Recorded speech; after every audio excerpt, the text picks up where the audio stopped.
Ravi d'être présent avec vous sur ce stand Agora du Salon de l'étudiant. Nous sommes également en live sur Insta.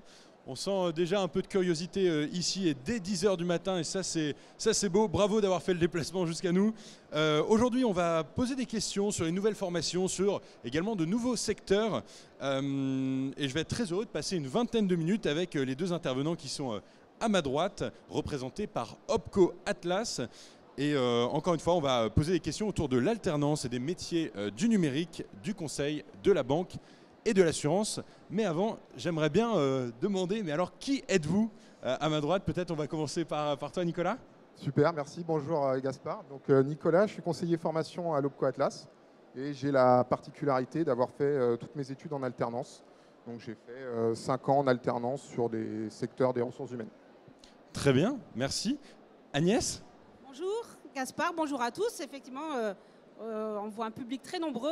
Je suis Agnès Domenech, je suis déléguée régionale de l'Opco Atlas en Ile-de-France.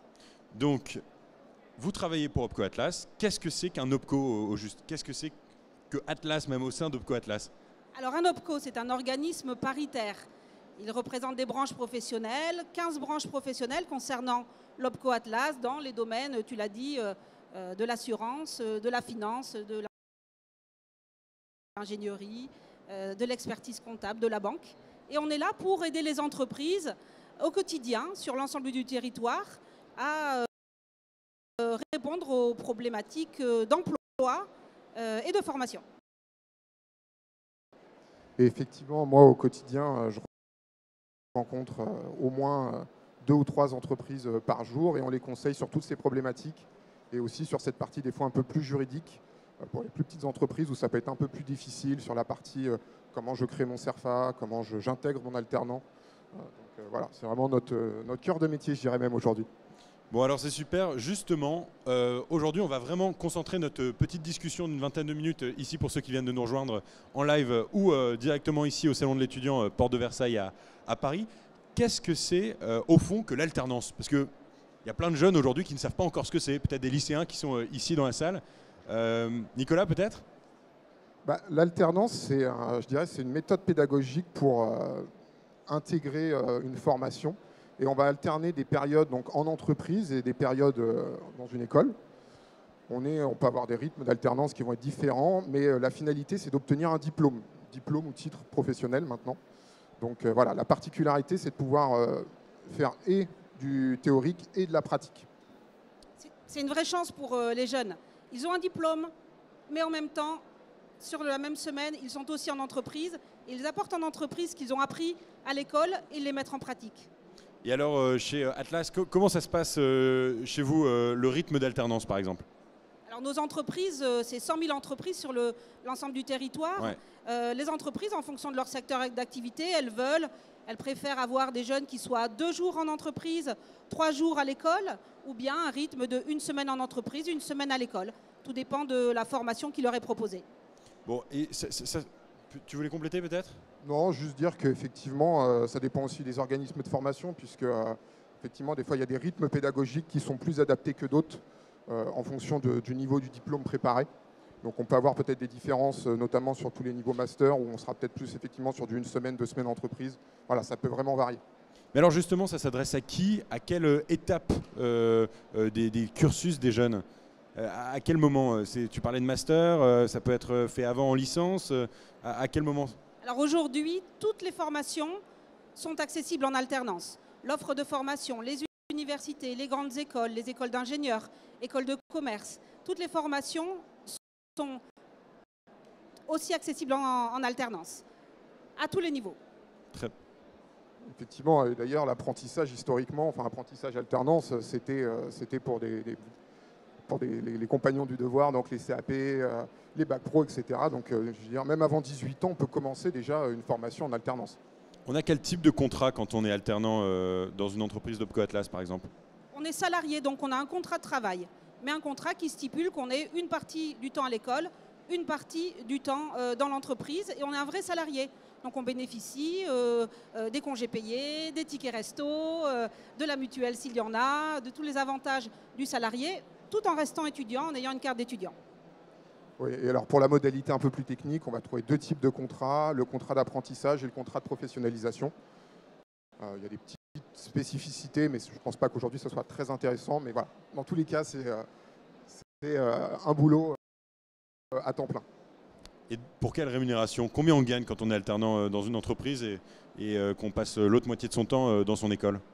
Alors, on gagne un pourcentage du SMIC qui est réglementé en fonction de son âge, en fonction de son niveau initial et en fonction du diplôme. Un alternant ingénieur gagnera plus qu'un bac+2 qui est en alternance. On peut ajouter également que sur certaines branches professionnelles, on a des minimums conventionnels qui peuvent venir s'appliquer et qui seront des fois plus favorables que le légal et le SMIC. Comment on fait? Qu'est-ce que vous conseillez à un jeune aujourd'hui qui est en peine de trouver une alternance? Comment on peut trouver aujourd'hui une entreprise qui nous accepte, nous en tant que jeunes, quand on souhaite effectuer une alternance? Je dirais que la principale qualité, ou du moins quand on va se lancer dans une recherche, ça va être la curiosité, se renseigner sur sa formation, sur le métier. On peut dès le début aller vérifier les fiches de poste, regarder les compétences. De toute façon, sur un recrutement en alternance, on ne va pas les regarder sur du hard skill. Une entreprise va plutôt aller chercher de la motivation, de la curiosité, donc un peu plus s'interroger cette partie soft skill, sachant qu'après, il y aura toute une partie montée aux compétences qui sera vraiment progressive. On ne va pas attendre un niveau d'autonomie en entrée de formation. Voilà, il y a 1-2 ans pour acquérir cette autonomie sur le poste. La première étape, c'est est-ce que mon centre de formation que j'ai choisi, quel qu'il soit, propose le diplôme en alternance? Si oui, est-ce qu'il a des partenariats avec les entreprises pour placer les alternants? Est-ce qu'il y a des anciens élèves dans ces filières-là qui peuvent aussi coopter pour l'entrée en alternance? Et enfin, différents sites, l'étudiant, concepteur d'avenir pour les métiers du numérique, du conseil par exemple, j'assure mon futur pour l'assurance, voilà, différents sites qui nous permettent de savoir ce que sont les métiers et recueillir les offres d'alternance de nos entreprises. En tout cas, à l'Opco Atlas, on a un grand nombre d'entreprises qui recherchent ces talents parce que ce sont des entreprises qui recrutent sans cesse. J'ai l'impression qu'on en entend de plus en plus parler de l'alternance, justement. Comment ça se fait que ça a pris un espèce de boom, un espèce d'essor là? De plus en plus de jeunes, moi autour de moi, sont en alternance. Comment vous l'expliquez tout ça? Alors, il y a peut-être 3 points. Le premier, c'est que dans un certain nombre de secteurs, on a de plus en plus besoin de ressources humaines et peu de demandeurs d'emploi formés. La deuxième chose, c'est que les entreprises, en intégrant un alternant, elles pré-recrutent. À l'issue de l'alternance, elles ont une grande majorité de chances de conserver, de proposer un poste. Donc c'est un pré-recrutement, c'est facile pour l'entreprise. Et enfin, pour le jeune, il est déjà salarié, il gagne un salaire, il est autonome, il gagne en expérience, il a sur son CV cette expérience à valoriser. Tu confirmes? Parce que j'ai cru comprendre que toi, tu avais passé une bonne partie de ton temps d'étudiant en alternance. Tu peux nous en parler un petit peu? Oui, effectivement. Moi, j'ai fait toutes mes études en alternance. Donc, j'ai commencé je vais très rapidement, mais j'ai fait un DUT, une licence pro et j'enchaînais avec un master. Donc, au sein de différentes entreprises. Et effectivement, rapidement, moi, après mes études, j'ai trouvé un emploi très rapidement. On va dire que le taux d'insertion pour des personnes qui suivent des formations en alternance, il est quand même supérieur à des personnes qui font des formations un peu plus classiques. Et je dirais que c'est normal puisque la formation elle est professionnalisante, donc il y a déjà un certain nombre de savoir-être qui sont acquis sur le comportement et la place qu'on doit avoir au niveau de l'entreprise. Ok, tu parles de savoir-être, justement quelle qualité on doit avoir quand on est jeune, quelle qualité en tout cas il faut mettre en avant auprès d'un recruteur qui souhaiterait nous prendre en alternance? Alors à mon niveau, moi je dirais qu'effectivement cette partie curiosité c'est quelque chose qui est essentiel. Il ne faut pas oublier qu'on est sur des formations en alternance, donc il faut savoir s'organiser, il va falloir jongler entre les périodes de cours et les périodes d'entreprise.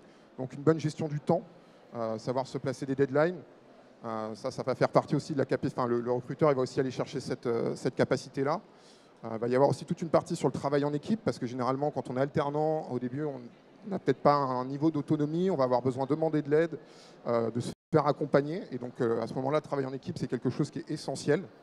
Et puis je dirais aussi ne pas avoir peur de dépasser sa fiche de poste. C'est-à-dire qu'on peut rentrer sur une fonction, mais dans le cadre d'études, c'est super intéressant de pouvoir aller voir d'autres choses. C'est-à-dire que, par exemple, moi, historiquement, j'ai travaillé dans les relations sociales.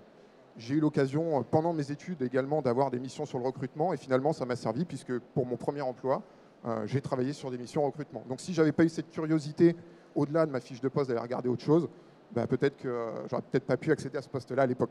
Pour les entreprises, avoir un alternant, c'est avoir une fraîcheur, une façon d'appréhender les choses.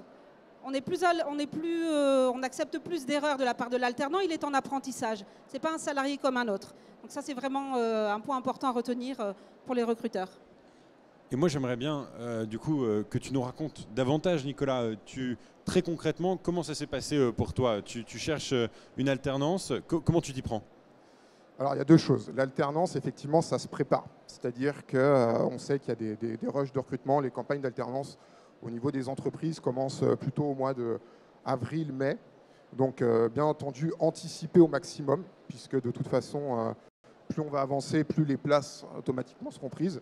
Donc, vraiment anticiper, se renseigner sur la formation, les métiers, et donc cibler, en fait. C'est-à-dire qu'au mieux d'envoyer des CV de tous les côtés, être en capacité de vraiment cibler les entreprises, se renseigner sur l'entreprise à laquelle on postule, c'est toujours intéressant. Et puis, je dirais qu'après, voilà, il ne faut pas avoir peur, il y aura certains refus, il y aura des entretiens, mais voilà, ça fait partie du cycle, je dirais comme pour des salariés classiques, en fait, d'une certaine façon. Bon, et à titre d'exemple, même si ici on est vraiment sur ton exemple et ton parcours, toi en tant qu'alternant, comment tu jonglais entre tes cours d'un côté et ton travail dans une entreprise de l'autre? Alors effectivement, bon, comme on disait, l'alternance on apprend, c'est-à-dire que mon organisation en DUT n'était plus la même de celle de master.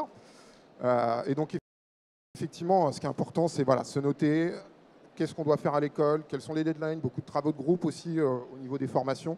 Donc comment on continue de communiquer. Alors aujourd'hui, c'est beaucoup plus simple. On a des outils à distance pour continuer d'échanger avec ses camarades et travailler. Mais voilà, surtout noter, garder contact avec ses camarades, pas prendre de retard finalement. Et puis en entreprise, continuer d'avoir l'esprit alerte. Et quand on revient en entreprise, bon, des fois, il peut y avoir quelques dossiers qui nous ont attendus, mais c'est pas grave, on y retourne et puis voilà, quoi. Tu confirmes, Agnès? Je confirme, on a aujourd'hui dans notre entreprise 3 alternants qui vont une semaine à l'école, une semaine chez nous.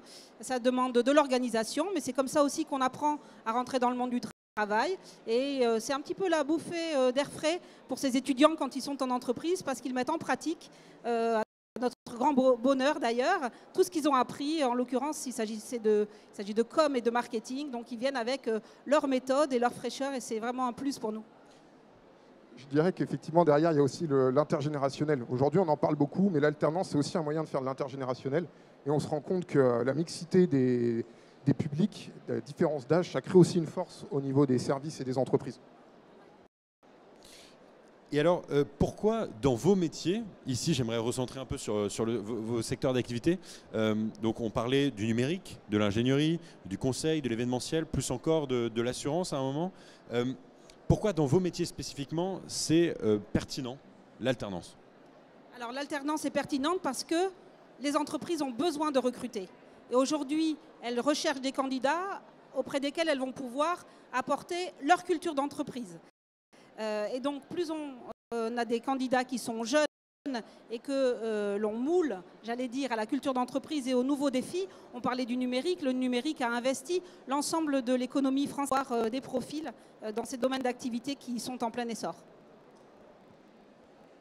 Oui, effectivement, sachant qu'en plus, on a la chance, nous, d'être sur des secteurs où il y a de l'activité et beaucoup de développement technologique. Donc voilà, il y a beaucoup de métiers qui n'existent pas encore, des formations qui vont continuer à se créer avec des débouchés à foison, j'ai envie de dire. Comment on les trouve, les offres en alternance pour des jeunes qui nous regarderaient ici ou même sur le salon? Alors, il y a différents sites qui les mettent en lumière. Chez nous, on a des animations qu'on appelle des co-jobbing. Les entreprises nous confient leurs offres d'alternance. On les dépose sur notre site. On va voir les centres de formation qui vont recruter les jeunes. Et on essaie de faire matcher le recruteur avec le jeune qui recherche une formation. Bon, on arrive tranquillement vers la fin de ce live. Peut-être en 1 minute chacun, si vous deviez convaincre un jeune, là tout de suite, de choisir l'alternance, de choisir une alternance. Comment vous y prendriez? Nicolas? Moi, je dirais que l'alternance, c'est un très bon moyen d'allier la théorique et la pratique, de se rendre compte que ce qu'on apprend, Finalement, c'est très concret. On entend souvent, j'ai fait des maths, mais à quoi ça me sert? J'apprends des choses, mais là au moins c'est du concret, on le voit tout de suite. Puis il y a une partie importante aussi sur le financement de la formation. C'est des formations qui peuvent être onéreuses. Tout le monde n'a pas les moyens de payer des fois ce genre de formation. Et puis la rémunération aussi qui va avec. Donc je pense que c'est un vrai plus. À partir du moment où on s'y est préparé et qu'on a de la curiosité, il faut absolument foncer. C'est un vrai plus.